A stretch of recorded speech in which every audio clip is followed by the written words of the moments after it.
Bonjour à toutes et à tous, aujourd'hui dans la série des ORXENS, je vais traiter un exercice d'analyse que j'aime beaucoup, qui est en quelque sorte une équation différentielle discrète. Alors, on s'intéresse à une suite réelle qui vérifie cette condition-là. Donc en fait, vous voyez qu'on est capable d'obtenir AN en fonction des AK pour K plus petit que N, pour K inférieur ou égal à N, en passant ce truc-là de l'autre côté. Donc c'est une condition qui a priori est pas super utile, mais on va voir ce qu'on peut en faire. Et l'objectif, c'est, étant donné cette condition-là, de déterminer un équivalent de AN. Alors, pourquoi j'appelle ça une équation différentielle discrète? Parce que si vous posez... alors là, pour l'instant, je fais que de la motivation. Hein, je prouve rien du tout. Ok, je vais écrire ici motivation, et après, on fera des preuves. Mais je veux juste vous expliquer un petit peu le lien avec les équations différentielles. Donc si vous posez f de x égale, a priori, donc on va dire cette chose-là, la somme pour k inférieur ou égal à x des ak au carré, vous vous attendez à ce que f' de x, ce soit en gros la différence entre deux termes consécutifs de f. Hein, voilà. Bon, évidemment, ça c'est valable si f est suffisamment régulière, hein, mais peu importe, ici pour l'instant je fais que de la motivation. Et donc cette chose-là, bah, ça va être égal à, donc, a priori, de l'ordre de a. Donc si vous prenez n ici, pardon, prenons un entier ici, bah cette chose-là, ça va être la somme pour k variant de 0 à n, moins la somme pour k variant de 0 à n moins 1, donc c'est-à-dire an. Okay, et donc vous voyez que, bah finalement, pardon, an au carré. Excusez-moi. Et donc vous avez que an, ça va être la racine carrée de f' de x, que la somme pour k variant de, pardon, on va dire de f' de n, hein, la somme pour k variant de 0 à n des ak carré, ça va être f de n, et donc notre condition là, elle s'écrit finalement f' fois, donc racine de f', pardon, fois f égale 1. C'est-à-dire f' fois f au carré égale 1. Si vous intégrez cette équation différentielle, bah vous obtenez que f au cube sur 3, c'est égal à x plus une constante qui ne m'intéresse pas plus que ça a priori, donc je ne vais pas la mettre. Okay, et vous obtenez donc que f de x, ça va être égal à la racine cubique de 3x, à peu de choses près. Hein. Et donc là, évidemment, on fait de la motivation, hein, et f de x, vous savez que c'est cette somme-là, ok, et vous avez que an, bah, vous pouvez le retrouver comme étant la racine de f' de n, et vous avez cette équation-là, ok, vous avez que f' de n, racine de f' de n, qui est an, bah, ça c'est égal à 1 sur f de n, ok, et donc vous allez obtenir un truc comme ça. Okay. Donc on s'attend à obtenir en gros un an de cet ordre-là. Donc maintenant, on va arrêter cette partie motivation et on va montrer qu'en fait, ce truc-là, c'est bien le bon ordre de grandeur de AN. Alors, maintenant, on va passer à des vraies preuves, ok ? Et on va essayer d'exploiter un petit peu cette condition-là. Alors déjà, le truc, c'est que AN, ça peut être assez erratique, on ne sait pas exactement comment ça va se comporter, alors que si on s'intéresse plutôt à la somme des AK au carré, c'est beaucoup plus lisse. Bah déjà, c'est croissant. Vous voyez que AK au carré sera positif, donc la somme partielle va être croissante. Donc on va plutôt s'intéresser à cette somme-là, sachant que si on a un équivalent de cette somme-là, bah alors on a aussi un équivalent de AN, hein, en disant que AN, c'est 1 sur la somme. Donc on pose Sn égale somme pour k variant de 0 à n dak au carré. Du coup, la condition sur an s'écrit an fois Sn égale 1. Pardon. Ok, bon, maintenant le truc c'est que an, on aimerait bien le transformer en un truc qui fait intervenir Sn plutôt, on aimerait bien éliminer le an, donc bah an, si on le met au carré, vous voyez que c'est Sn moins Sn moins 1, okay. On va tout mettre au carré, on obtient cette chose-là, et maintenant on n'a que an au carré, c'est Sn moins Sn moins 1, et donc finalement cette équation-là serait écrite Sn moins Sn moins 1, le tout fois Sn carré, égale 1. Et donc là, on a essentiellement une relation de récurrence qui nous permet de calculer Sn en fonction de Sn-1. Alors le truc, c'est que le calcul ne va pas être exact, on ne va pas avoir de formule exacte simplement, mais on va pouvoir faire des manipulations qu'on a déjà faites avec des fonctions, mais qu'on va adapter cette fois-ci à des suites. Donc si je réécris un petit peu notre relation de récurrence, elle s'écrit comme ça. Et maintenant, bah, le truc c'est que ça me dit pas grand chose. Moi, j'aimerais bien avoir un équivalent de Sn, donc si je connais Sn-1 et Sn, je connais Sn, donc évidemment on n'est pas plus avancé que ça. Et donc, on va faire une astuce qu'on a déjà faite quand on regardait des fonctions de la forme f de x égale x moins c fois x puissance alpha, okay, et qu'on regardait les suites définies sous la forme un plus 1 égale f de un. Comment on avait fait pour résoudre ce truc-là? On avait un plus 1 égale un moins c un puissance alpha. Et bien là, vous voyez qu'on a un setup très très similaire. Et qu'est-ce qu'on avait fait pour résoudre ce problème-là? On en avait mis les deux côtés à une puissance bêta bien choisie. Donc pour l'instant, je ne choisis pas. Et on va voir ce qu'il faut choisir après. Et on avait pu s'arranger pour faire en sorte d'apparaître une série télescopique et un théorème de César. Donc c'est cette idée-là qu'on va utiliser là. Donc a priori alpha, je ne sais pas ce que je vais prendre. Donc on fixe un alpha réel a priori. Et je mets les deux termes à la puissance alpha. Donc on obtient que Sn puissance alpha, c'est Sn-1 plus 1 sur Sn carré à la puissance alpha. Ok.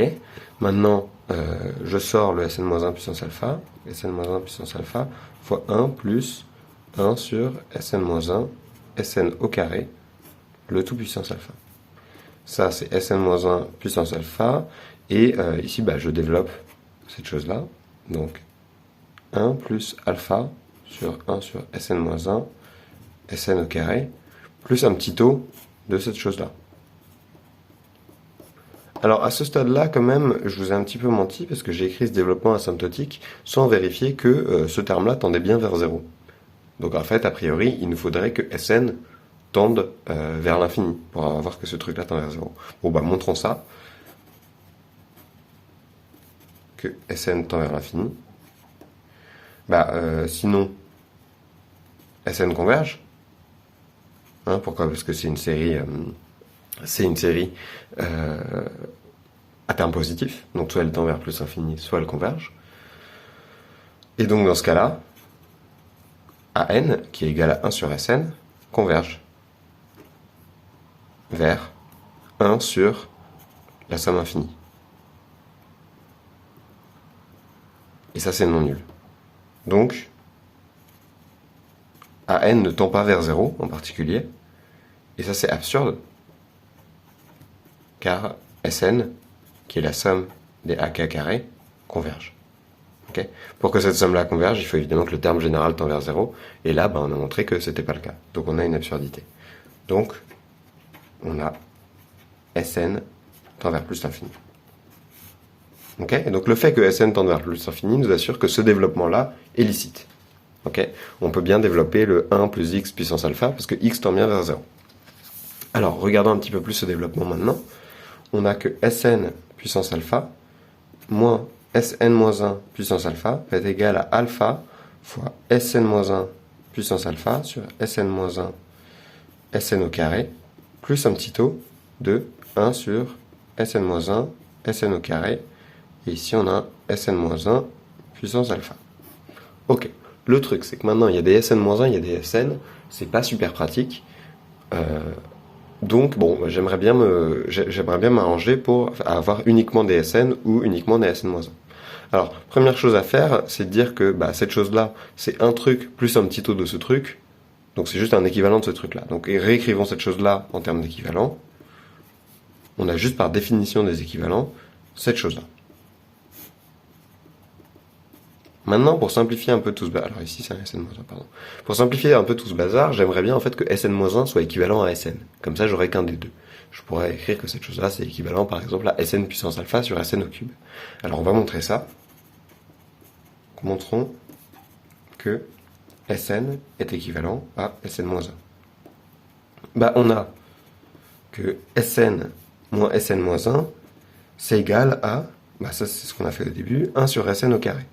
Et ça tend vers 0, puisqu'on a vu que Sn tend vers plus l'infini. Donc Sn, c'est égal à Sn-1 plus un petit taux de 1.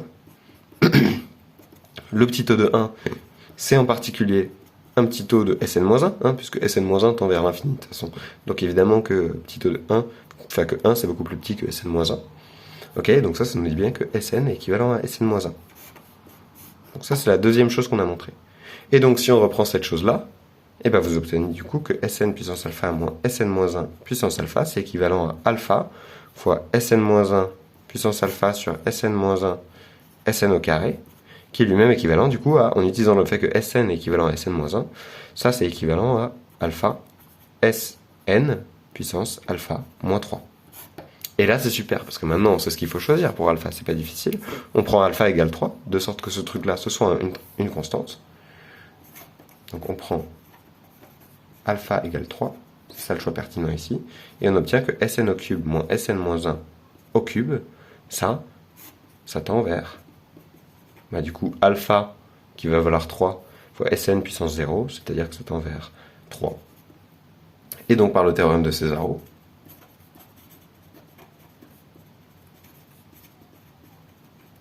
vous obtenez que 1 sur n fois la somme pour k variant de 1 à n des sk moins sk moins 1, les deux à la puissance cube, tend vers 3. Cette chose-là, c'est télescopique.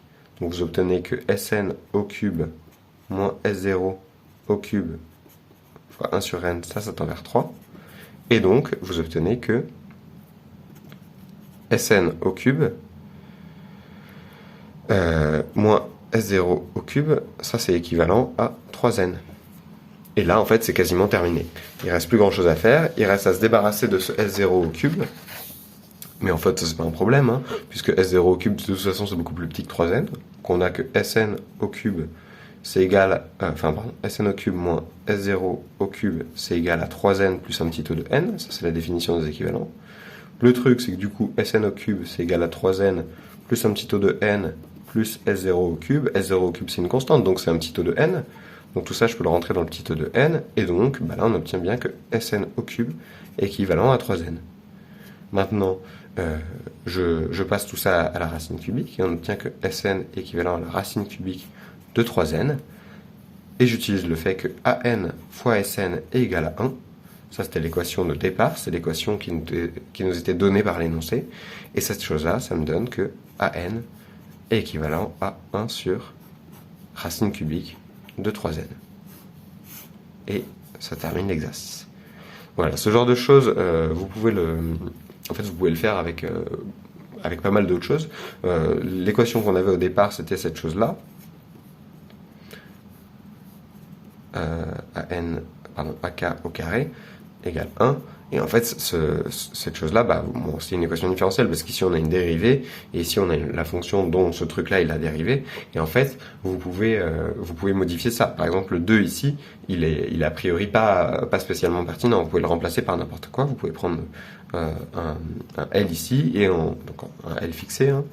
On va prendre L dans quand même R+, fixé. Et pareil, vous pouvez résoudre le même bazar et obtenir des équivalents comme ça, qui seront en fait dans la pratique les mêmes équivalents que vous obtenez en prenant l'équation différentielle associée qui va être racine Lième de f' fois f égale 1, où j'ai posé f de x égale somme pour k inférieur égale à x des ak puissance L. Donc en fait, de manière générale, quand vous avez ce genre de relation de récurrence pas super pratique, n'hésitez pas à les transformer en des équations différentielles, quitte à rendre le problème continu, c'est-à-dire à dédiscrétiser le problème. Ça vous donne une intuition de ce à quoi va ressembler la solution. Et là, on voit bien que ça a bien marché. C'est exactement ce sur quoi on est tombé à la fin. Et en fait, de manière générale, c'est un paradigme qui fonctionne vraiment pas mal. Donc, très bon moyen de deviner la solution d'une équation différentielle discrète en la transformant en son analogue continu. Voilà, donc c'est tout ce que je voulais vous raconter pour aujourd'hui. Merci beaucoup et à bientôt.